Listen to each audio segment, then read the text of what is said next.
ચામુંડાની હાજરી હોય. એ દરરોજ માગે દીકરા, દરરોજ માગે દીકરા, પણ ક્યારેક દીકરાની પાસે માગે માં. આપણે 365 દી માગીએ ને ભરત બાપુ, પણ ક્યારેક એનો સમય આવે ને ત્યારે તમારી પાસે આવી નથી. અને ક્યારે આવે? ખીજામાં ફાંકી ના હોય તેથી આવે.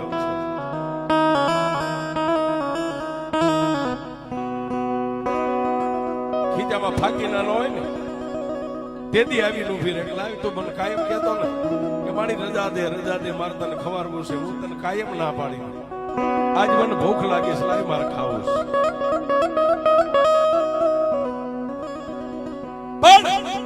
જન્મોન મારણ શક્તિ વરણ ધર વિકરાળ તન નમો આધિ નારાયણી તો વિશ્વરૂપ છો. કવિની કલ્પના તો જોવો સાહેબ. છેલ્લે એટલું કીધું તો વિશ્વરૂપ છો મેરા. તમે દુહા ગાઈ માં ભગવતી ચામુંડાના કે સુતી મારી સૂંઢણ મેર હરાવણા ડુંગર ને હોડમાં લઈ. ચોપેટના પાકી ગયેલા હોમઠા જેવો હોય ને એમ કે હરાવડો ડુંગર તો ચોટીલા ડુંગર કરતા મોટો છે. હવે ઈ માતાજીની હોડ મારે તમારી માતા કેવડી?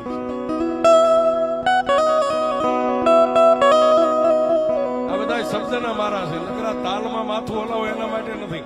સમજે એને હાલે. સમજે કવિએ એટલું લખ્યું, સમજે એને હાલે. બાકી તાલે માથા ધોણાવે એના માટે નથી.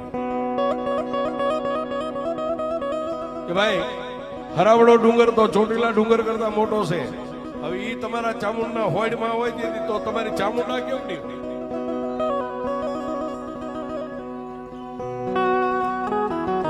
પછી શંકરભાઈ એને અમે જવાબ આપ્યો કે તેથી અમારી જગદંબા ચામુંડા 100 મહિનાની નીંદર લઈને હતી ને, હરાવડો ડુંગર જેથી એની હોડમાં હતો ને, તેથી અમારી ચામુંડા કેવડી હતી તારે જાણવું છે?